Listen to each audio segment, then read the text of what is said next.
Assalamualaikum warahmatullahi wabarakatuh. Halo Tribuners, kembali lagi bersama saya Clara Amanda dalam program Tamu Kita. Nah, hari ini Tribuners, seperti episode-episode sebelumnya, kita kedatangan tamu yang sangat luar biasa nih Tribuners, yang akan membahas tema yang sangat menarik. Kita hari ini masih membahas terkait inspirational Gen Z nih Tribuners. Tapi sebelum kita masuk ke tema nih Tribuners, kita kenalan dulu nih sama teman aku sih sebenarnya Tribuners, teman aku hari ini. Halo An.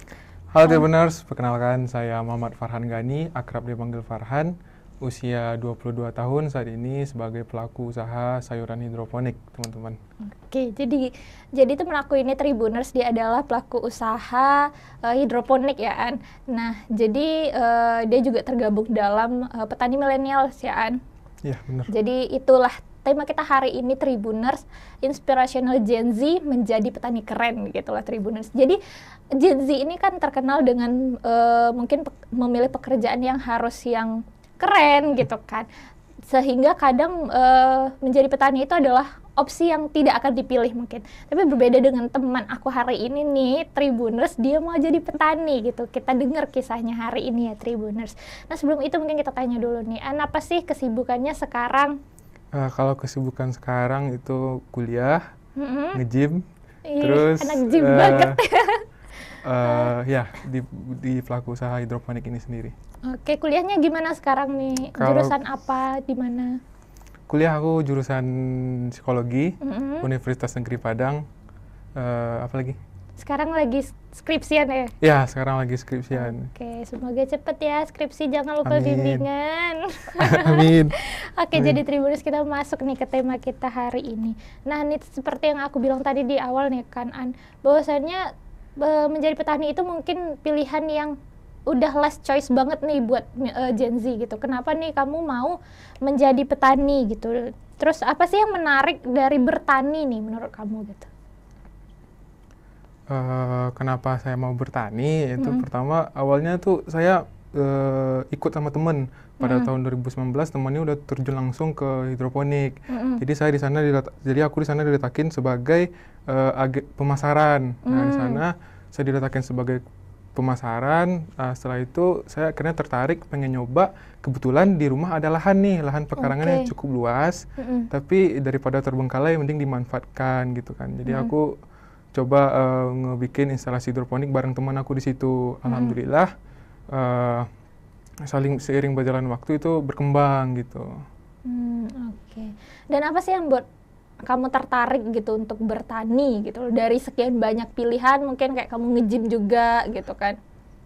Aku tertarik hidroponik itu karena hidroponik ini sendiri merupakan suatu yang menjanjikan. Gimana menjanjikan? Karena hidroponik ini sendiri, kita balik lagi ke asal-muasal hidroponik ini. Hidroponik ini sendiri merupakan berasal dari bahasa Yunani yang artinya hydro dan ponos. Hidro itu artinya air, ponos itu artinya daya. Jadi hidroponik itu adalah suatu metode bercocok tanam dengan menggunakan air sebagai media utamanya.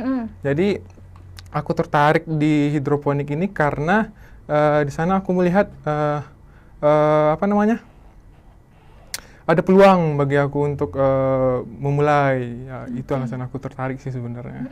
Dan mungkin karena hidroponik nggak membutuhkan lahan yang banyak juga kali ya? Ya benar, karena hidroponik itu simple, Clara.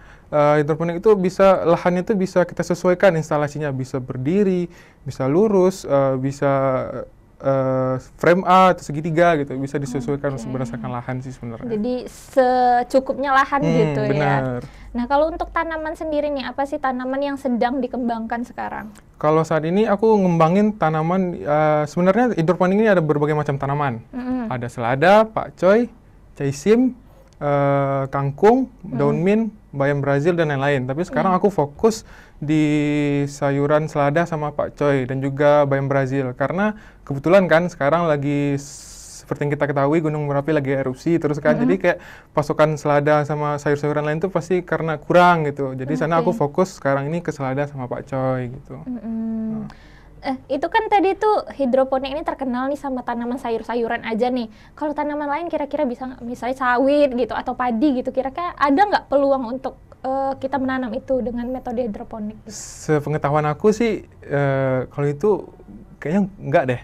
Soalnya kalau untuk melon tuh ada, melon itu ada. Itu hidroponik ini kan ada terbagi menjadi 5 nih, ada medianya, ada metodenya, ada NFT, DFT, rakit apung, sistem wick sama pipet tetes. Biasanya melon itu digunakan di pipet tetes. Jadi kayak wadah pot plastik itu kan dikasih skam, dikasih apa, itu medianya itu ditetes-tetesin terus per detik gitu. Jadi nanti dia tumbuh, nanti dikasih kecambah gitu, tumbuh dia besar gitu. Nah, kalau untuk pengembangan hidroponik sendiri nih, modalnya dari mana nih? Kan berhubung Aan sendiri kan masih itu ya mahasiswa gitu. Ini modalnya dari mana nih kira-kira? Kalau untuk modal awal, pas pengembangan awal di awal-awal nih aku dibantu orang tua, modalnya pure dari orang tua. Setelah panen pertama, panen kedua, panen ketiga, aku itu ngembangin dari hasil panen itu buat menambah instalasinya, seperti itu sih. Udah balikin nggak nih modal orang tua? Belum sih, belum aku balikin sih. Jangan lupa balikin ya, terus nanti mama nanya kan, An itu kemarin kan minjem ya? Iya sih. Oke. Nah, kalau untuk kesulitannya sendiri nih, ada nggak sih kesulitan atau tantangan selama menjalani bergelut di dunia hidroponik gitu? Kalau kesulitan aku itu yang pertama ada 2 sih. Yang pertama pengendalian hamanya ini. Hamanya ini itu kita harus setiap kali ke ladang atau ke halaman itu kita ngelihat ada nggak sih kayak ada kutu, ada apa gitu. Kita harus bersihkan. Jika enggak itu bisa nyebar gitu. Yang kedua kendalanya itu di ppm. Kita harus sering-sering ukur ppm-nya. ppm itu kayak taraf batas nutrisi di tanaman tersebut. Jadi kalau misalnya ppm-nya itu rendah, itu bisa menyebabkan sayurnya jadi kuning. Jika ppm itu terlalu nutrisinya terlalu over, itu bisa menyebabkan tanaman itu tip burn. Itu tuh kayak sejenis di ujung-ujung daun tuh kayak kebakar gitu loh, Clara. Jadi dia over nutrisi over gitu ya? nutrisi, benar. Oke. Nah, jadi itu tadi tantangannya Tribuners, mungkin bagi yang berminat untuk mulai menanam hidroponik itu mungkin ya tadi hama, terus kemudian juga kadar ppm ya, Iya, kadar ppm sama pH-nya. Oke. Nah, kemudian nih kan sekarang kan lagi kuliah gitu, skripsian juga nih. Terus juga sibuk di hidroponik, nge-gym juga. Nah, bagaimana sih cara manajemen diri dari An sendiri nih supaya bisa menyeimbangkan semuanya gitu? Biasanya aku ngebagi waktunya tuh biasanya di pagi hari itu aku fokus ke hidroponik dulu. Siang harinya aku nge-gym. Habis siang hari, sore harinya aku baru itu kadang skripsi, kadang nongki sama teman-teman. Malamnya aku kembali lagi nih cek ke hidroponik lagi, ngecek apakah nutrisinya masih cukup, apakah airnya habis, apakah ada hama atau enggak gitu. Biasanya kayak gitu sih, biasanya aku muter-muter gitu aja tiap hari terus gitu. Oke, jadi benar-benar bisa pandai-pandai membagi waktu aja ya. Sih sebenarnya.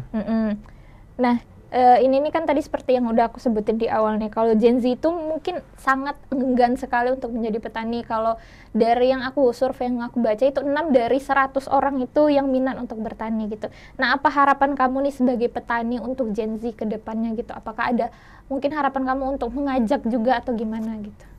Oke, jadi biasanya menurut pandangan teman-teman seusia aku sekarang ini mungkin pasti kayak bertani itu merupakan pekerjaan yang kotor pertama, yang kedua pekerjaan yang dilakukan oleh orang tua, yang ketiga panas-panasan gitu kan. Jadi sebenarnya sebenarnya sebenarnya itu sudah terjawab sih sebenarnya di hidroponik ini, karena hidroponik ini berbasis modern yang bisa dilakukan di perkotaan dengan lahan yang sempit dan menghasilkan untung yang cukup gitu, menghasilkan keuntungan gitu. Jadi lahan itu kita bisa modifikasi sebisa kita, seperti yang aku katakan di awal tadi kan, bisa kita modifikasi lahannya sesuai dengan bentuk yang kita inginkan, gitu-gitu sebenarnya. Kalau harapan aku sih ya coba dulu aja lah gitu, mana tahu nanti ya bisa kepincut gitu kan, pengen nyoba gitu. Oke, jadi dicoba aja dulu Tribuners buat Gen Z yang di luar sana. Karena bertani itu sekarang nggak harus kotor-kotoran seperti saat ini. Hidroponik itu kan bisa di mana-mana aja ya. Bahkan kalau kita lihat di perkotaan mungkin ada yang di rooftop gitu kan. Ada. Nah, kalau menurut Aan sendiri nih, apa sih modal yang harus dimiliki Gen Z jika nanti kepincut nih untuk menjadi bertani hidroponik misalnya gitu? Kalau dari aku sih modalnya itu ada 3 ya. Yang pertama niat pastinya. Yang kedua konsisten. yang ketiga itu mau belajar. Kalau niat ini kan sebagai kayak mengantar kita ke tujuan gitu kan. Kalau nggak ada niat tuh pasti kayak kita ngelakuin sesuatu tuh pasti kayak males gitu apa kan. Sedangkan konsisten itu tuh kita ngebantu kita untuk kegiatan mengulang-ulang kegiatan secara terus-menerus gitu kan, itu sehingga menjadi habit atau kebiasaan. Jadi itu nanti hasil itu sebagai bonus saja jadi gitu. Jadi nanti mau belajar satu lagi kan, mau belajar ini kita nggak cukup dengan misalnya kalau kita satu kali gagal, berarti kita harus coba lagi gitu. Betul. Kalau satu kali gagal panen, jangan berhenti, cari di mana letak salahnya, segitu kita introspeksi diri, kita perbaiki sampai kita bisa untuk panen kembali ya gitu. Oke, jadi itu Tribuners modal dari Aan nih. Kalau misalkan Tribuners Gen Z di luar sana yang juga minat untuk bertani, itu pertama niat, kemudian juga kedua itu harus konsisten gitu ya. Jangan coba-coba karena ngikut-ngikut orang gitu kan. Kemudian kita juga ada kemauan untuk belajar gitu. Nah mungkin terakhir nih An, apa sih rencananya ke depan Aan nih? Apakah akan terus mengembangkan pertanian atau ada minat ke bidang lain, tahu UMKM atau apa gitu? Kalau untuk rencana ke depan sih ada ya. Aku pengennya sekarang kan aku masih skala hobi nih, hidroponik aku nih. Aku pengen ngembangin ke skala produksi, sehingga itu bisa masuk ke berbagai swalayan, minimarket yang ada di Kota Padang, seperti SJS, Basco, Dallas dan lain-lain. Ya aku pengen lah gitu kan, pengen nyoba. Tapi ya aku pengen kembangin lah, pengen terus-terus ngembangin sampai aku bisa sampai ke titik di tahap skala produksi gitu. Punya karyawan gitu kan, punya brand yang besar gitu kan, bisa dilirik, oh ini sayurnya si Farhan gitu kan. Oke, semoga terwujud ya Tribuners. Amin. Semoga nanti kita beli sayurnya di Bang Farhan ya. Oke, Tribuners, tadi kita udah ngebahas banyak nih tentang petani keren nih Tribuners, gimana caranya untuk bertani, gimana modal apa yang harus dimiliki untuk bertani seperti itu. Nah mungkin terakhir An bisa kasih closing statement nih, pesan-pesan untuk Tribuners apa nih? Pesan aku sih yaitu jangan takut untuk memulai, karena memulai itu pasti yang akan mendapatkan hasil yang lebih gitu. Jika itu telah terwujud, jangan lupa untuk bersujud gitu. Terima kasih. Oke, keren sekali Tribuners. Oke, itu tadi Tribuners pesan dari Farhan bahwasanya jangan takut untuk memulai. Terus kalau udah berhasil jangan lupa untuk bersujud, maksudnya bersyukur ya, seperti itu ya Tribuners. Ya, oke Tribuners, sekian mungkin perbincangan kita pada hari ini. Terima kasih Farhan udah datang hari ini dan berbagi ilmunya dengan kita. Sampai bertemu Tribuners di episode-episode lainnya dengan bahasan yang pastinya sangat seru. Terima kasih. Assalamualaikum warahmatullahi wabarakatuh.